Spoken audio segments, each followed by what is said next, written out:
Чоң рахмат сөздү бергениме. Мен деген бейөкмөт эмес уюмдун жана Кыргызстандын тарыхына кайрылып кетер элем. Негизи эмки жылы биз деген Кыргызстандын эгемендүүлүгүнүн 30 жылдыгын белгилейбиз. Негизи эгемендүүлүктүн эң негизги натыйжасы бул деген адам ресурстары болуп жатат. Адам ресурстары кайсы секторда камтылган? Албетте жеке секторда, коммерциялык жана коммерциялык эмес секторда. Албетте жакшы болот эле эгерде мамлекеттик сектордагы көбүрөөк адам ресурстар, жакшы интеллектуалдык ресурстар дагы камтылса жакшы болот эле.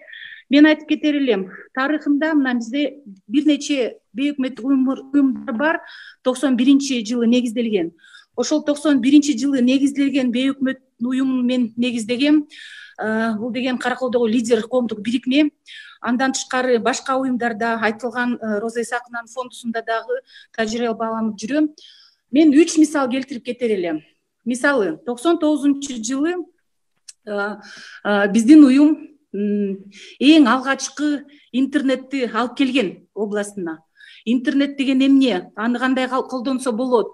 Жана кандай мүмкүнчүлүктөр бар деп биз бекер окутканбыз. Ошондо 9000 адам биздин офисти аттап келип тажрыйба алчу.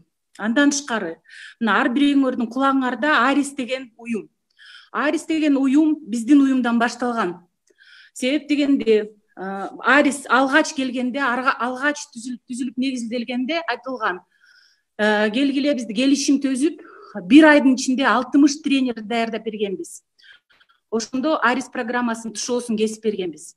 Андан тышкары азыр экономикалык жана экологиялык эң туруктуу долбоор ар бирөөнүн кулагында жана ар бирөөнүн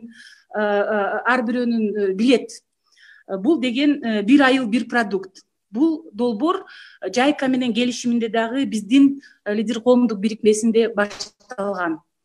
Мен мунун баарысын эмне деп кетер элем? Эмнеге мисалдарды келтирип атам? Силер деген урматтуу депутаттар, өздөрүңөр дагы абдан көп комплимент айттыңар биздерге. Бизге биз кабыл алабыз негизичи. Бирок мындай суроо пайда болуп атат.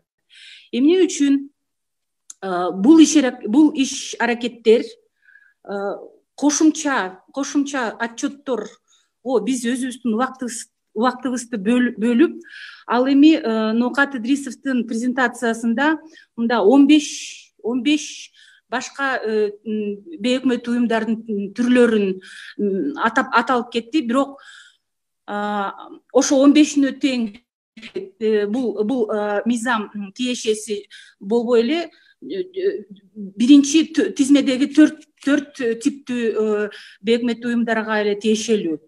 Бул негизи суроо, себеп дегенде анда эмне үчүн мисалы саясий партиялар ошондой отчетторду тапшырбайт, же болбосо религиоздук уюмдар андай отчетторду тапшырбайт деген суроо жаралууда.